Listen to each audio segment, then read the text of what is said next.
Greetings and thank you for tuning in to the Barbara Dean Franklin Show. I am your host, Barbara Dean Franklin, and today I have the awesome pleasure of sitting with my girl, my sister friend, Rosemary Wilson, One Single Rose. How are you today? I am awesome. Thanks so much for having me. Girl, it is my pleasure to have you. This is the way to kick off the new year with spoken word, with talking about, real talk, real people. So, Rosemary, I know that, I have your books here in front of me, Out of the Darkness into the Light, and One Single Rose. That's a book of poetry. Yes, they're both poetry. Your brother has written a CD. That's his second CD. His second CD. Yeah, I have a track on there as well. Okay, and so tell me a little bit about spoken word. I know that this is like you go all over and you talk about it, and you do your spoken word. We'll talk about that later. But tell me, when did you know that you had this birth deep down within you? I started writing poetry in the second grade when I won my first poetry contest. Wow. And I've been singing longer than I've been writing poetry. Okay. But maybe about 2000, I mean, words were just heavy on my heart, and I was about to break into the music business, but the people I was dealing with was so shady. So I just opted to put my songs on paper, and 5 years later, I had enough for a collection. Okay. A couple years later, I started pushing some of the motivational pieces, and a couple years later from that, I dropped my first collection, One Single Rose, Poetry Blossom from a Rose Core, and my path has been amazing ever since. And I've kind of, follow you a little bit, and I know about that amazing path. So you started writing, you're in the second grade, but as I read here, when you talk about One Single Rose, you talk about there was somebody that was contemplating suicide, somebody that was abused, because a lot of times some things, they come to you because they're just your gift. Sometimes they come out of a place of brokenness. So is there a particular audience that you write to, or is this from your soul? Everything that I write is real talk, real issues, and it comes from within, but I take from things that I see in the media, things that I've personally experienced, things that my friends have experienced. The young lady who contemplated suicide, she read one of my blogs on MySpace before I dropped my first book. All right. And my goal was to reach one person. All right. And as a result of that blog, she didn't commit suicide, Praise and we still God. keep in touch with each other, so she bless me. Great.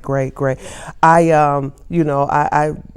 have a passion for women, uplifting, encouraging, inspiring, and motivating, other women. I know that there's somebody out there who, probably does spoken word. As a matter of fact, I think that I was looking at TV on the news, and there was a young lady who put out a piece after the shooting or whatever happened with the children with the kids in Connecticut, and they looked at it as a bad thing. She was just speaking her heart. I don't think it was anything that she said she wanted to do, but just understanding sometimes people are hurting, they're in a place, and that may be the only way that they can express themselves.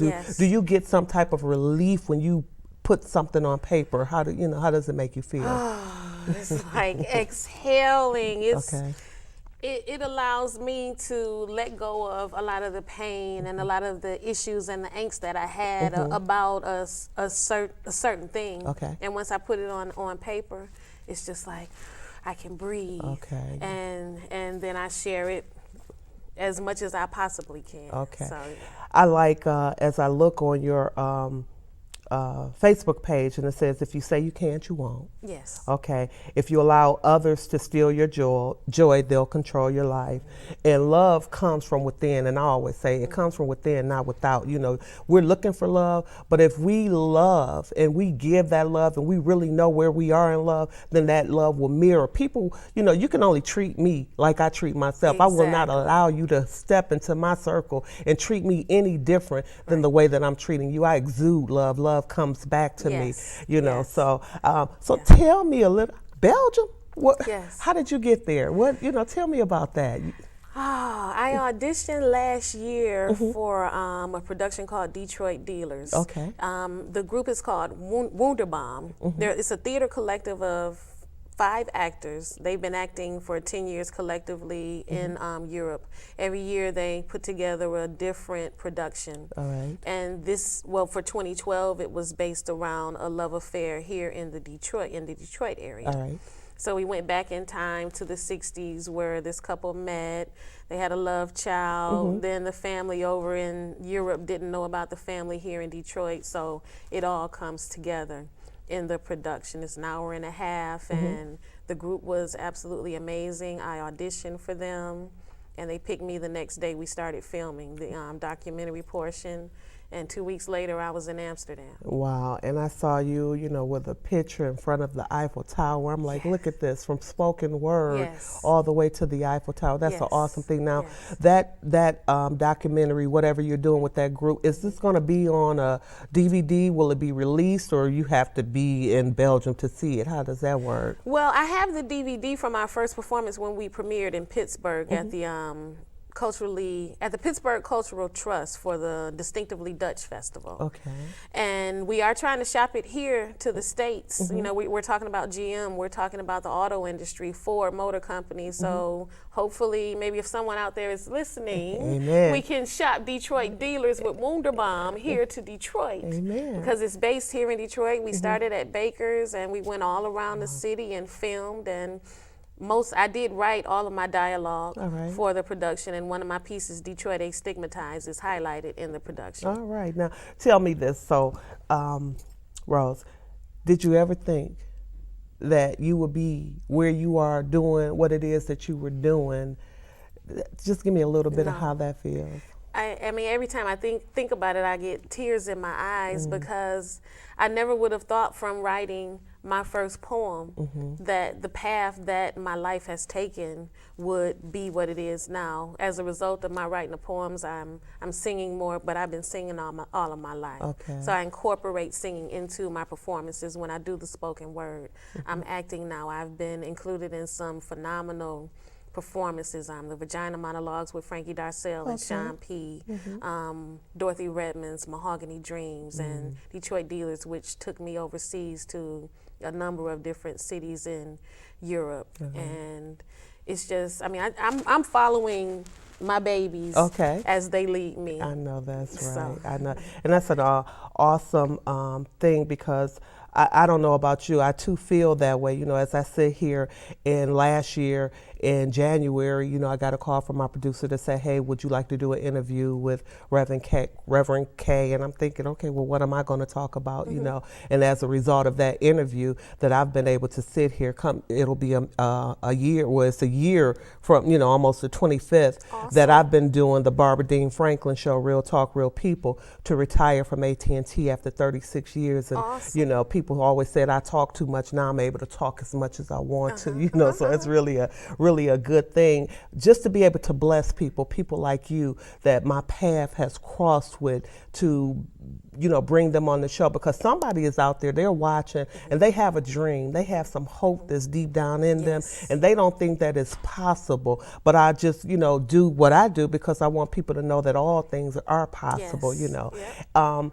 What is the biggest, the most joy that you get out of writing when you write? What is the best thing for you about writing? I'm not ashamed to share pieces of me, because hopefully someone may be going through the same issue as I'm writing about, and it may help to uplift them out of whatever their issue is. I'm just basically giving pieces of me for people. You know, everything that I do, I write for myself, but I write it for the world. Right. And so, say there's somebody that's out there right now and they're going through something and they're hurting and they're hopeless, could be on the verge of homelessness, you know, because I've had some people that have sat in that chair that have been through so many things in their life. You look in that camera, what do you say to somebody who's just ready to give up? You know, like the young lady that you said that was, you know, on the verge of committing suicide. What do you say to that person that is just like ready to give up, that just feel like they have no hope about today? What do you say to them? You weren't built to break. You are strong. You are a winner. If you tell yourself you can't, you most definitely won't. Can is restrictive and it'll always hold you back, but you can do anything that you want to do. Don't let anyone tell you what you can't do, because you can. Yes, yes, yes. And I just appreciate that, because I know for a fact it's hard, and it's very hard, especially, we're from the D, we love the D, we celebrate the D, but if we let the, society tell us what's going on, you can be broken, you can be very discouraged, but there is hope. And there is hope today that if somebody just stay in the right now, don't project off into the future, but if they stay in the right now, I like it because God spoke to me. Well, I think it was my old pastor that said this: if you stay in right now and you turn now around, it spells won, W-O-N. Yes. Okay. so I thank God for that. That's awesome. So your first book was written, what year did you publish that first? In 2009. In 2009. Yes. And this one comes up in? 2012. Okay. They were both released as my birthday gifts. All right. And on my birthday this year, I'll be releasing a snippet CD, All right. 3 cuts, as a prelude to my full-length CD. Okay. And so tell me about where your travels, because I know you are doing, you travel all over doing spoken word. So where are some of the events that are coming up this month? On Saturday, I host at 2 different venues in the city. Spotlight at Manila Bay Cafe on the 1st and 3rd Fridays of the month. Okay. And Big Top Popcorn in East Point on Gratiot and 9 Mile, 1 Saturday a month. That date actually rotates. It's not a particular Saturday. Okay. So this Saturday we'll be at Big Top Popcorn on 9 Mile and Gratiot from 8 to 11. Deontay Osiande is our feature. He's an amazing poet. Okay. His words are so powerful.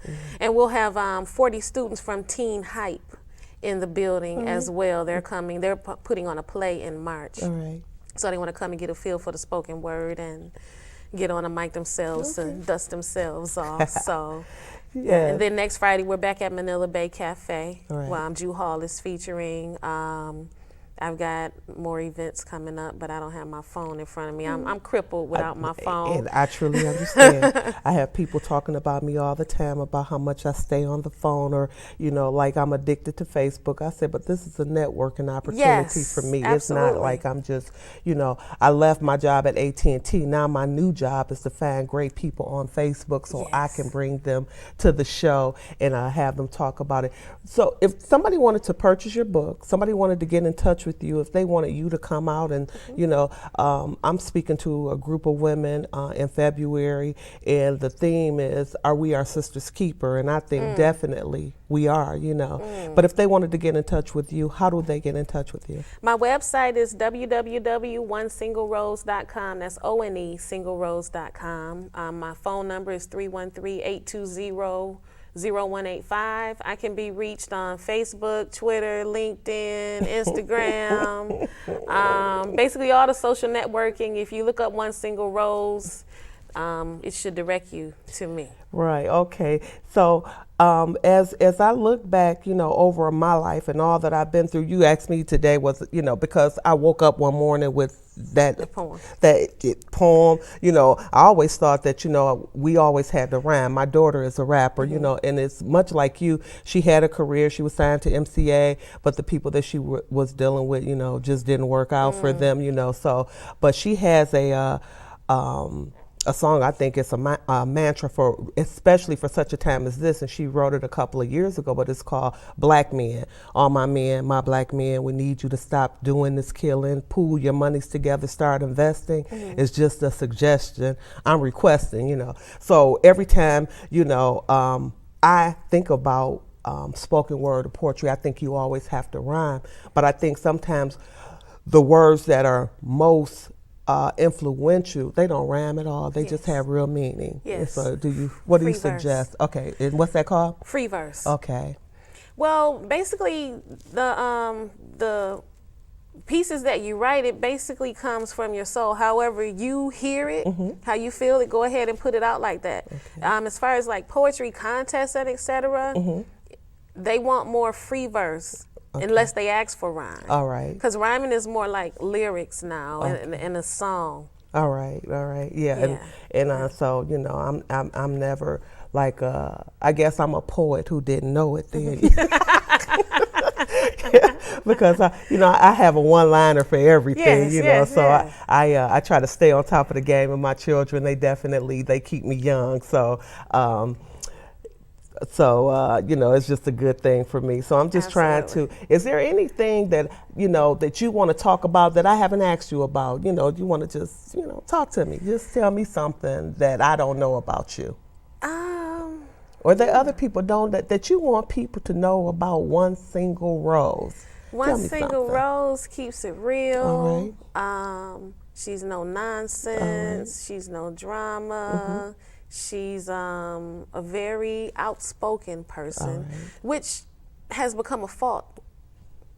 But I'm just gonna come at you straight, so you know exactly what it is on my mind, and you can deal with it. Okay. We can talk about it, and we can move on. I can only appreciate that, because I know for a fact that as women we have enough that we go through already anyway. Yes. So a whole lot of drama, I don't talk about it, I be about it. Exactly. And I think for me, and then I'm just gonna have to say, I'm a big girl, you understand, so I'm intimidating already. Absolutely. You look at me, you think whatever it is that people think about me, I walk into a room, and everybody is gonna look, I'm tall, I'm a big girl, but I'm friendly, or what I say is, it's an old rap song, and here I go, I'm smiley, but I'm not friendly, but I'm really friendly, I love people, and I love to love on people, but a lot of times with that, people take your kindness for a weakness, they think you're weak, because you give so much, you do so much, you love so much,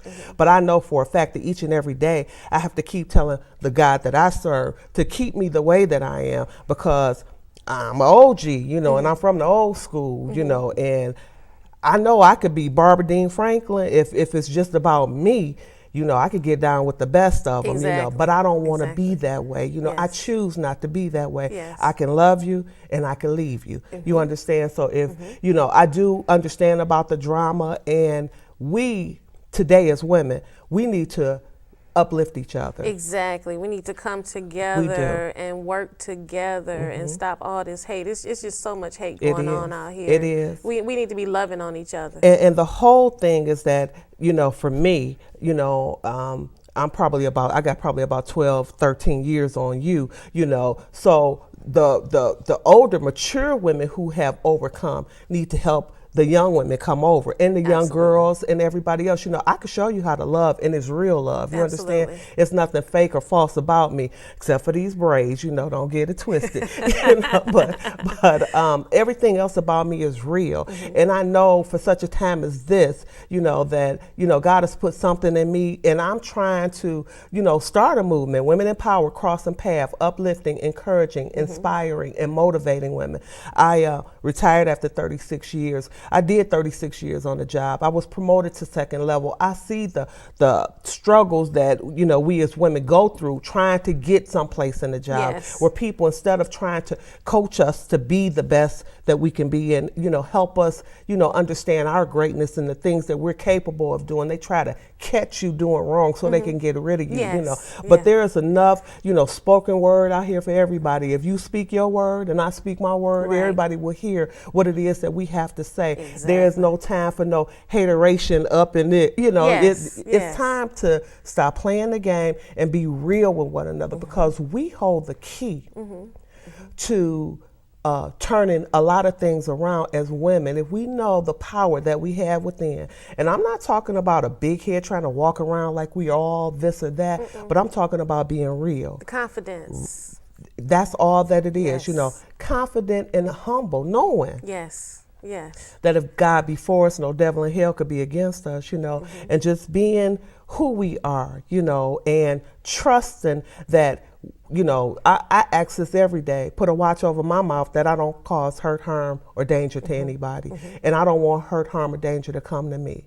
So what I want you to do for me is, I'm getting ready to, we need to close the show. But before I do that, I want you to give me some word. I want you to speak a word into any situations to cover the city of Detroit, young women, you know, just the things that are just going on. It's so bad right now.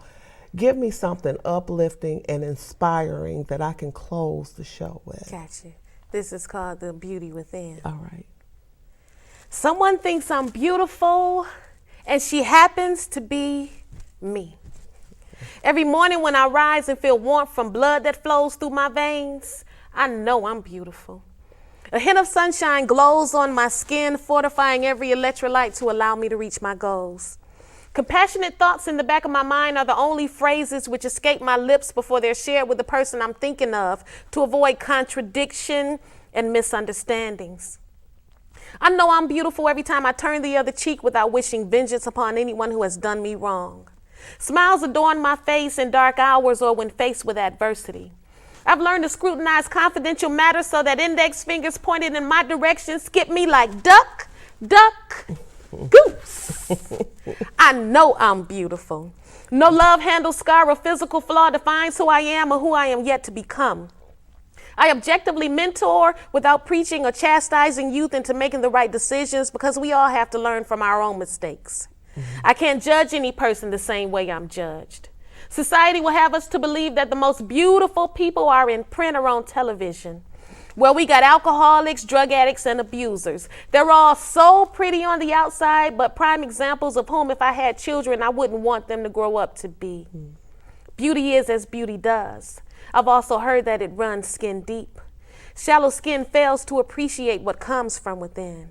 Regardless, we are all beautiful, beautiful, beautiful. All right. From my beating heart to your beating heart, I love you. You understand? Okay.